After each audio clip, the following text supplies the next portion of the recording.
வணக்கம். இன்றைக்கி நம்ம பார்க்க போகிற சமையல் ஒரு அருமையான பாசிப்பருப்பு ஜவ்வரிசி சேமியா வச்சு தேங்காய் பால் பாயாசம் எப்படி செய்யலாங்கிறத பார்க்கலாம். ரொம்ப ஈஸியாக பண்ணிடலாம் குக்கரில். இப்போ நான் சொல்லியிருக்க மெத்தடில் செஞ்சு பாருங்கள். டேஸ்ட்டும் சூப்பராக இருக்கும், ரொம்ப சுலபமாகவும் இருக்கும். அடிக்கடி நீங்கள் இது மாதிரி செய்வீங்க. வாங்க அதை எப்படி செய்யலாங்கிறத பார்க்கலாம். ஒரு குக்கர் எடுத்துக்கலாம். ஒரு அரை கப் அளவுக்கு பாசிப்பருப்பு சேர்த்துக்கலாம். இப்போ நம்ம நல்லா வறுத்துக்கலாம். எண்ணெயெல்லாம் ஊற்ற வேணாம், சும்மா ட்ரையாக வறுத்தா போதும். இப்போ பாருங்கள், லேசாக வறுபட்டுருச்சு. இப்போ அமர்த்திடலாம். இப்போ எடுத்த அதே கப்பில் அரை கப் அளவுக்கு ஜவ்வரிசி சேர்த்துக்கலாம். இது மாவு ஜவ்வரிசி தான். ஸோ என்கிட்ட மாவு ஜவ்வரிசி இருந்ததுனால நான் அதை சேர்த்துருக்கேன். உங்கள்கிட்ட அந்த பொடி ஜவ்வரிசி இருந்துச்சுன்னா நீங்கள் அதை சேர்த்துக்கோங்க. பொடி ஜவ்வரிசி சேர்க்குறதா இருந்தால் விசில் ஒரு 5-6 விசில் வைக்கணும். இது மாவு ஜவ்வரிசிங்கிறதுனால சீக்கிரமாகவே வெந்துடும். இதுக்கு ஒரு 3 விசில் விட்டிங்கனாலே போதும். இப்போ அதே அளவுக்கு சேமியா சேர்த்துக்கலாம். ஸோ எது கூட குறைச்சி பண்ணணுமோ நீங்கள் அதை சேர்த்துக்கலாம். இப்போ இதில் தண்ணி சேர்த்துக்கலாம். எந்த கப்பில் எடுத்தீங்களோ அதே கப்பில் ஒரு 6 கப் அளவுக்கு தண்ணி சேர்த்துக்கோங்க. இதை கலந்து விட்டுலாம். இது வறுத்த சேமியாங்கிறதுனால நான் வறுக்கலை. உங்களுக்கு வறுத்தா தான் பிடிக்கும்னு நினச்சிங்கன்னா பாசிப்பருப்பு வறுக்கும் போது அதையும் சேர்த்து லேசாக வறுத்துக்கோங்க. இப்போ இன்னும் கொஞ்சம் தண்ணி சேர்த்துக்கலாம். நான் வெல்லம் யூஸ் பண்ண போகிறேன், அதனால் பால் சேர்க்கலை, வெறும் தண்ணி மட்டும்தான் யூஸ் பண்ணியிருக்கேன். நீங்கள் ஜீனி சேர்க்குறதா இருந்தால் பால் ஊற்றிக்கோங்க. ஏன்னா நான் இன்றைக்கி தேங்காய் பால் தான் யூஸ் பண்ண போகிறேன். வெல்லம் சேர்க்குறதுனால பால் சேர்க்கலை.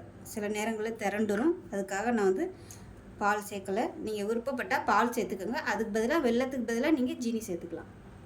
இப்போ இதில் கொஞ்சமாக நெய் சேர்த்துக்கலாம். இப்போ தான் பொங்கி ஊற்றாமல் இருக்கும்.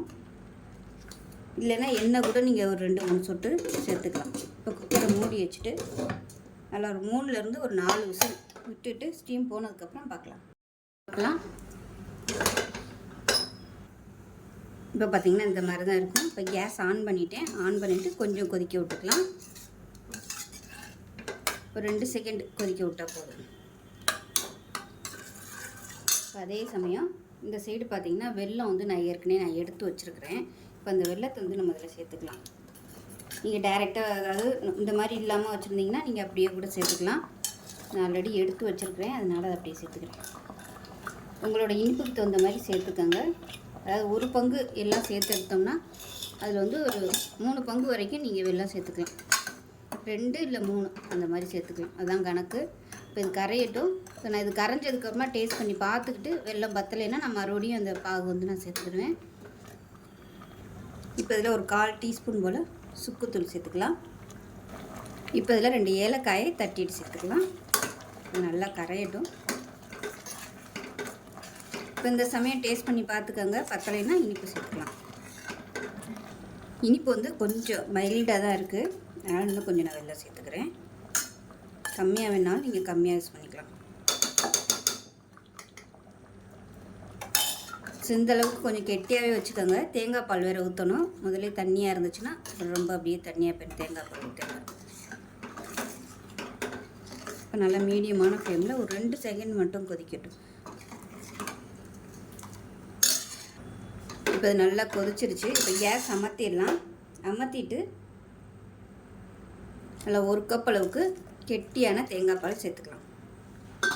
தேங்காய் பால் சேர்த்துட்டு கொதிக்க விடக்கூடாது. கேஸ் அமர்த்திட்டு சேர்த்துக்கோங்க, அந்த சூட்லேயே சரியாயிடும். இப்போ பாருங்கள், தேங்காய் பால் சேர்த்துட்டு கரெக்டான அளவில் வந்துருச்சு பாருங்கள். இப்போ இது ஆறுச்சுன்னா இன்னொன்று நல்லா கெட்டியாகவே வரும். இப்போ கடைசியாக நெய்யில் முந்திரி பருப்பு திராட்சை தாளித்து வச்சுருக்கேன். இதை அப்படியே கொட்டிக்கலாம். அவ்வளோதான், அருமையான பாசிப்பருப்பு ஜவ்வரிசி சேமியா பாயாசம் ரெடி ஆயிடுச்சு. சூப்பராக இருக்கும். ரொம்ப ஈஸியான மெத்தடில் சொல்லி கொடுத்துருக்கேன். இதே மாதிரியே செஞ்சு பாருங்கள். இனிமேல் எப்போ பாயாசம் பண்ணாலும் இந்த மெத்தடில் பண்ணிங்கன்னா ஈஸியாகவே பண்ணிடலாம். டக்குன்னு ஒரு 10 நிமிஷத்தில் பண்ணிடலாம். செஞ்சு பாருங்கள். செஞ்சு பார்த்துட்டு எப்படி இருந்துச்சுங்கிறத சொல்லுங்கள். வீடியோ பிடிச்சிச்சுன்னா லைக் பண்ணுங்கள், கமெண்ட் பண்ணுங்கள், சேனலை சப்ஸ்கிரைப் பண்ணுங்கள், பக்கத்தில் பெல் பட்டனை ப்ரெஸ் பண்ணுங்கள். நன்றி.